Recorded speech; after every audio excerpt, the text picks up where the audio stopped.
ಇನ್ನು ಈ ಕೇಸಲ್ಲಿ ಸಿಕ್ಕಿರುವಂತ ಮತ್ತೊಂದು ಮೇಜರ್ ಟ್ವಿಸ್ಟ್ ಅಂತಂದ್ರೆ ಎಸ್ಐಟಿ ರಚನೆಯನ್ನೇ ಪ್ರಶ್ನಿಸಿ ಹೈಕೋರ್ಟ್ ನಲ್ಲಿ ಒಂದು PIL ಸಲ್ಲಿಕೆ ಆಗಿರೋದು. ಹೈಕೋರ್ಟ್ ನಲ್ಲಿ ಸಾರ್ವಜನಿಕ ಹಿತಾಸಕ್ತಿ ಅರ್ಜಿ ಒಂದು ಸಲ್ಲಿಕೆ ಆಗಿದೆ. ಅರ್ಜಿಯನ್ನ ಹಾಕಿರೋದು ವಕೀಲೆ ಗೀತಾ ಮಿಶ್ರಾ ಅವರು. ಯಾಕಂದ್ರೆ ಯುವತಿ ವಿಡಿಯೋದಲ್ಲಿ ಪ್ರಸ್ತಾಪ ಮಾಡಿದ್ದು ಇಲ್ಲಿ ಎಸ್ಐಟಿ ನಿಷ್ಪಕ್ಷಪಾತವಾಗಿ ಕೆಲಸ ಮಾಡ್ತಾ ಇಲ್ಲ, ಬಹಳಷ್ಟು ನಮಗೆ ಡೌಟ್ ಬರ್ತಾ ಇದೆ, ರಮೇಶ್ ಜಾರಕಿಹೊಳಿ ಪರವಾಗಿ ಕೆಲಸ ಮಾಡ್ತಾ ಇದ್ದಾರೆ ಅನ್ನೋ ಪರೋಕ್ಷವಾಗಿ ಆಕೆ ಅದನ್ನ ಉಲ್ಲೇಖ ಮಾಡಿದ್ದು. ಎಸ್ಐಟಿ ಈ ತರ ಮಾಡ್ತಾ ಇದೆ ಕೆಲಸಗಳನ್ನ, ಸೊ ನಮಗೆ ರಕ್ಷಣೆ ಬೇಕು, ಬಹುಶಃ ಎಸ್ಐಟಿ ತನಿಖೆ ಆದ್ರೆ ನಮಗೆ ಇದರಲ್ಲಿ ನ್ಯಾಯ ಸಿಗುತ್ತೆ ಅನ್ನೋ ನಂಬಿಕೆ ಕೂಡ ಇಲ್ಲ ಅಂತ. ಅದ್ರ ಬೆನ್ನಲ್ಲೇ ಈಗ ಎಸ್ಐಟಿ ರದ್ದು ಮಾಡಬೇಕು ಅಂತ ಅರ್ಜಿಯಲ್ಲಿ ಉಲ್ಲೇಖ ಆಗಿದೆ. ಹೈಕೋರ್ಟ್ ನಲ್ಲಿ ಗೀತಾ ಮಿಶ್ರಾ ಅನ್ನೋರು PIL ಅನ್ನ ಸಲ್ಲಿಕೆ ಮಾಡಿದ್ದಾರೆ. ಸರ್ಕಾರಿ ಗೆಜೆಟ್ ಆದೇಶ ಇಲ್ಲದೇನೆ ಎಸ್ಐಟಿ ರಚನೆ ಮಾಡಿಕೊಂಡಿದ್ದಾರೆ. ಸಿಡಿ ಕೇಸ್ನ ಎಸ್ಐಟಿಗೆ ಕೊಟ್ಟಿರೋದಕ್ಕೆ ಆಕ್ಷೇಪವನ್ನ ವ್ಯಕ್ತಪಡಿಸಿದ್ದಾರೆ. ಅಷ್ಟೇ ಅಲ್ಲ, ಇದನ್ನ ರದ್ದು ಮಾಡಬೇಕು ಅಂತ ಕೂಡ ಅರ್ಜಿಯಲ್ಲಿ ಮನವಿಯನ್ನ ಮಾಡಿಕೊಂಡಿದ್ದಾರೆ. ಈಗ ಸದಾಶಿವನಗರ ಮತ್ತೆ ಕಬ್ಬನ್ ಪಾರ್ಕ್ ಪೊಲೀಸರೇ ಇದನ್ನ ತನಿಖೆ ಮಾಡಬೇಕಾಗುತ್ತೆ. ತಕ್ಷಣದಿಂದಲೇ ಎಸ್ಐಟಿ ತನಿಖೆಗೆ ತಡೆ ನೀಡಬೇಕು ಅಂತ ಹೇಳ್ಬಿಟ್ಟು PIL ನಲ್ಲಿ ಮೆನ್ಷನ್ ಮಾಡಲಾಗಿದೆ.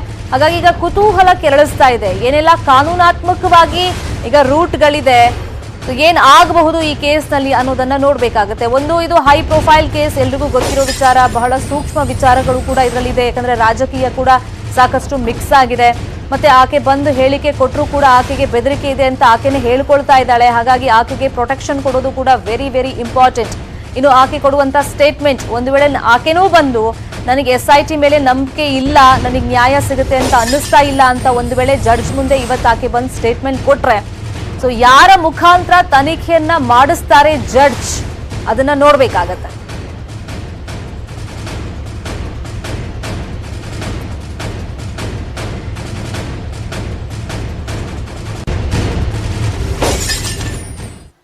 ಇವತ್ತೇನೆಲ್ಲ ಬೆಳವಣಿಗೆ ಆಗಬಹುದು, ಇದೇ ವಿಚಾರವಾಗಿ ಮತ್ತಷ್ಟು ಇನ್ಫಾರ್ಮೇಶನ್ ಕೊಡ್ತಾರೆ. ನೇರ ಸಂಪರ್ಕದಲ್ಲಿ ಜಾಯಿನ್ ಆಗಿದ್ದಾರೆ ನಮ್ಮ ರಿಪೋರ್ಟರ್ ಗಂಗಾಧರ್ ವಾಗಟ. ಇವತ್ತು ಬಹುತೇಕ ಆಕೆ ಬರಬಹುದು, ಜಡ್ಜ್ ಮುಂದೆ ಸ್ಟೇಟ್ಮೆಂಟ್ ಕೊಡಬಹುದು ಅನ್ನೋ ನಿರೀಕ್ಷೆ ಇದೆ, ಅದು ಕೂಡ ಮಧ್ಯಾಹ್ನದ ಒಳಗಡೆ. ಆದ್ರೆ ಎಲ್ಲಿ ಯಾವಾಗ ಅನ್ನೋದು ಬಹುಶಃ ವಕೀಲರಿಗೂ ಒಂದು ಸ್ಪಷ್ಟನೆ ಇರಲಿಲ್ಲ ಅಂತ ನಿನ್ನೆ ಅನಿಸ್ತಾ ಇತ್ತು. ಅವರು ಸ್ಟೇಟ್ಮೆಂಟ್ ನೋಡಿದಾಗ ಅದೆಲ್ಲ ಇಮೇಲ್ ಅಲ್ಲೇ ರವಾನೆ ಆಗಿದೆ ಅಂತ. ಏನೆಲ್ಲ ಮಾಹಿತಿ ಸಿಗ್ತಾ ಇದೆ ಈಗ?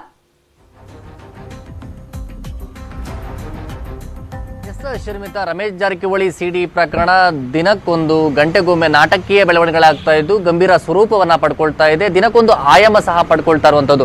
ಇದರ ಬೆನ್ನಲ್ಲೇ ಏನು ನಿನ್ನೆ ಅಷ್ಟೇ ಅವರು ಇವತ್ತಿ ಹಾಜರಾಗ್ತಾರೆ ಮ್ಯಾಜಿಸ್ಟ್ರೇಟ್ ಕೋರ್ಟ್ಗೆ, ಅವರು ಅನುಮತಿ ಸಿಕ್ಕೇ ಬಿಡುತ್ತೆ ಅನ್ನೋ ನಿಟ್ಟಿನಲ್ಲಿ ವಕೀಲರು ಹೇಳ್ತಾ ಇದ್ರು. ಆದ್ರೆ ನಿನ್ನೆ ಸಂಜೆವರೆಗೂ ಕೂಡ ಸಾಕಷ್ಟು ಬೆಳವಣಿಗೆಗಳಾಗಿದ್ದು ಕೋರ್ಟ್ ಅಲ್ಲಿ ಒಂದು ಆದೇಶ ಕೂಡ ಸಿಕ್ಕಿರುವಂತದ್ದು. ಅಂದ್ರೆ ಅವ್ರಿಗೆ ಒಂದು ಸಮಯ ಮತ್ತೆ ಯಾವ ರೀತಿ ಯಾವ ಸಮಯದಲ್ಲಿ ಮತ್ತೆ ಎಲ್ಲಿ ಹಾಜರುಪಡಿಸಬೇಕು, ಹೇಗೆ ಹಾಜರುಪಡಿಸಬೇಕು ಅನ್ನೋ ನಿಟ್ಟಿನಲ್ಲಿ ಅವ್ರಿಗೆ ಇಮೇಲ್ ಮೂಲಕ ಸಿಗುತ್ತೆ ಅನ್ನೋ ಬಗ್ಗೆ ವಕೀಲರು ಹೇಳಿರುವಂತದ್ದು. ಇವತ್ತು ಬಹುತೇಕವಾಗಿ ಮಧ್ಯಾಹ್ನದ ಒಳಗಡೆ ಇವತ್ತಿ ಮ್ಯಾಜಿಸ್ಟ್ರೇಟ್ ಮುಂದೆ ಹಾಜರಾಗುವಂತಹ ಎಲ್ಲಾ ಸಾಧ್ಯತೆಗಳು ದಟ್ಟವಾಗಿರುವಂತದ್ದು. ಅದರ ಬಗ್ಗೆ ಪೂರಕವಾಗಿ ವಕೀಲರು ಕೂಡ ಹೇಳಿಕೆಯನ್ನ ಕೊಟ್ಟಿದ್ದಾರೆ. ಅಂದ್ರೆ ಇಮೇಲ್ ಮೂಲಕ ನಮಗೆ ಮಾಹಿತಿ ಸಿಗುತ್ತೆ. ಆ ಮಾಹಿತಿ ಸಿಕ್ಕಿದೆ ಆದಲ್ಲಿ ಒಂದು ವೇಳೆ ನ್ಯಾಯಾಧೀಶರು ಮನೆಗೆ ಹಾಜರುಪಡಿಸಬೇಕು ಅಥವಾ ಅಂದ್ರೆ ಅಲ್ಲೇ ನಾವು ಹಾಜರುಪಡಿಸ್ತೀವಿ, ಇಲ್ಲಾಂದ್ರೆ ಯಾವ ಕೋರ್ಟ್ ಹಾಲ್ ನಲ್ಲಿ ಮತ್ತೆ ಎಲ್ಲಿ ಯಾವ ಸಮಯದಲ್ಲಿ ಹಾಜರುಪಡಿಸಬೇಕು ಅಂದ್ರೆ ನಾವು ಅಲ್ಲಿ ಹಾಜರುಪಡಿಸ್ತೀವಿ. ನಮಗೆ ಅನುಮತಿ ಸಿಕ್ಕಿದೆ ಆದಲ್ಲಿ ನಾವು SIT ಅಧಿಕಾರಿಗಳು ಕೂಡ ಮಾಹಿತಿ ಕೊಡ್ತೀವಿ ಅನ್ನೋ ನಿಟ್ಟಿನಲ್ಲಿ ವಕೀಲರು ಹೇಳಿರುವಂತದ್ದು. ಸದ್ಯ ಮ್ಯಾಜಿಸ್ಟ್ರೇಟ್ ಮುಂದೆ 164 ಹೇಳಿಕೆಯನ್ನು ಕೊಡಕ್ಕೆ ಎಲ್ಲ ತಯಾರಿಗಳನ್ನ ಯುವತಿ ಪರ ವಕೀಲರು ಮಾಡ್ಕೊಂಡಿದ್ದಾರೆ. ಆದ್ರೆ ಇಷ್ಟು ದಿನಗಳ ಕಾಲ ಅಜ್ಞಾತ ಸ್ಥಳದಲ್ಲಿದ್ದುಕೊಂಡೇ 5 ವಿಡಿಯೋಗಳನ್ನ ಮಾಡಿಕೊಂಡು ಅಜ್ಞಾತವಾಗಿದ್ದುಕೊಂಡು ಇಷ್ಟು ಸುಮಾರು 27 ದಿನಗಳು ಕಳೆದಿರುವಂತದ್ದು.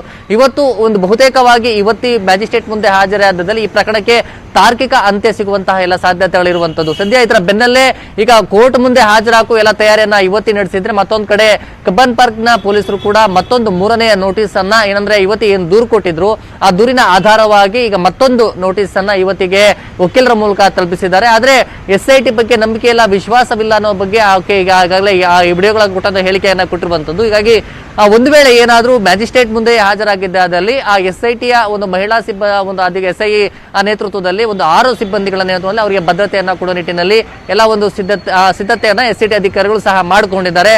ಅದಲ್ಲದೆ ಏನು ಕಬ್ಬನ್ ಪಾರ್ಕ್ ನ ಮಹಿಳಾ ACP ಅವರು ಕೂಡ ಅವರಿಗೆ ಒಂದು ನೋಟಿಸ್ ಕೊಟ್ಟಿರುವುದರಲ್ಲಿ ಉಲ್ಲೇಖವನ್ನ ಮಾಡಿದ್ದಾರೆ.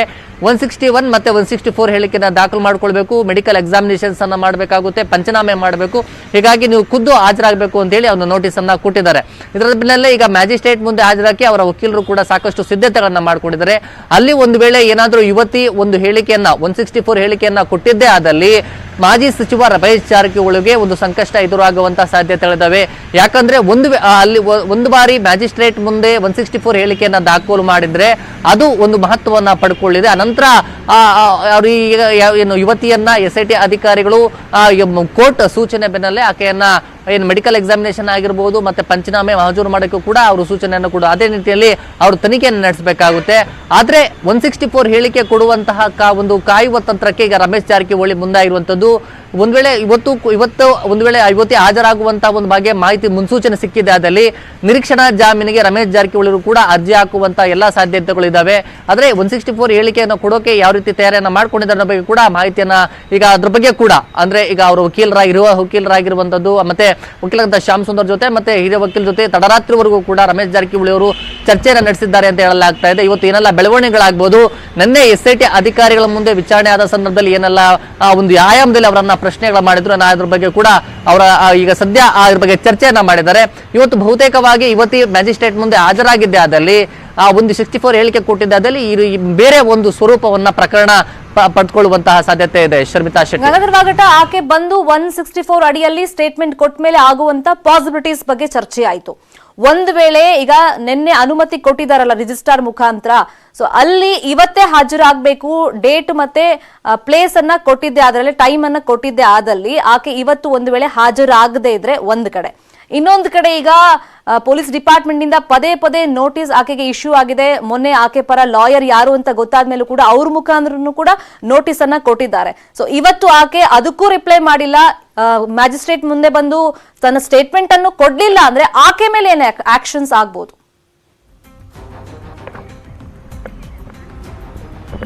ಎಸ್ ಶರ್ಮಿತಾ ಶೆಟ್ಟಿ, ಪ್ರಮುಖವಾಗಿ ಈಗ ಮ್ಯಾಜಿಸ್ಟ್ರೇಟ್ ಅಲ್ಲಿ ಏನಾದ್ರೂ ಇವತ್ತು ಯಾವ ಸಮಯದಲ್ಲಿ ಯಾವ ಕೋರ್ಟ್ ಅಲ್ಲಿ ಹೇಗೆ ಹಾಜರುಪಡಿಸಬೇಕು ಅಂತ ಹೇಳಿ ಇಮೇಲ್ ಮೂಲಕ ಒಂದು ಸಂದೇಶ ರವಾನೆ ಆಗಿದ್ದೆ ಆದಲ್ಲಿ ಅಲ್ಲಿ ಒಂದು ವೇಳೆ ಏನು ಆ ಸಮಯಕ್ಕೆ ಒಂದು ಸಿಡಿ ಯುವತಿಯಲ್ಲಿ ಇರುವಂತಹ ಯುವತಿ ಏನಾದ್ರೂ ಮ್ಯಾಜಿಸ್ಟ್ರೇಟ್ಗೆ ಹಾಜರಾಗದಿದ್ದಲ್ಲಿ ಅವ್ರ ವಕೀಲರು ಕೂಡ ಕಾರಣವನ್ನ ಕೊಡಬಹುದು. ಯಾವುದೇ ರೀತಿ ಪರಿಣಾಮ ಆಗುವುದಿಲ್ಲ. ಒಂದು ಬಾರಿ ಅಂದ್ರೆ ಅನಾರೋಗ್ಯದ ಕಾರಣ ಕೊಡಬಹುದು, ಬೇರೆ ಬೇರೆ ಸಮಸ್ಯೆಗಳಾಯ್ತು, ಹೀಗಾಗಿ ನಾವು ಮುಂದಿನ ದಿನದಲ್ಲಿ ನಾನು ಹಾಜರಾಗಿ ನಾವು ಕೋರ್ಟ್ಗೆ ನಾನು ಹೇಳಿಕೆಯನ್ನ ಕೊಡ್ತೀನಿ ಅಂತ ಹೇಳಿ ಅವರು ಆ ಒಂದು ಹೇಳಿಕೆಯನ್ನ ಕೊಡಬಹುದು.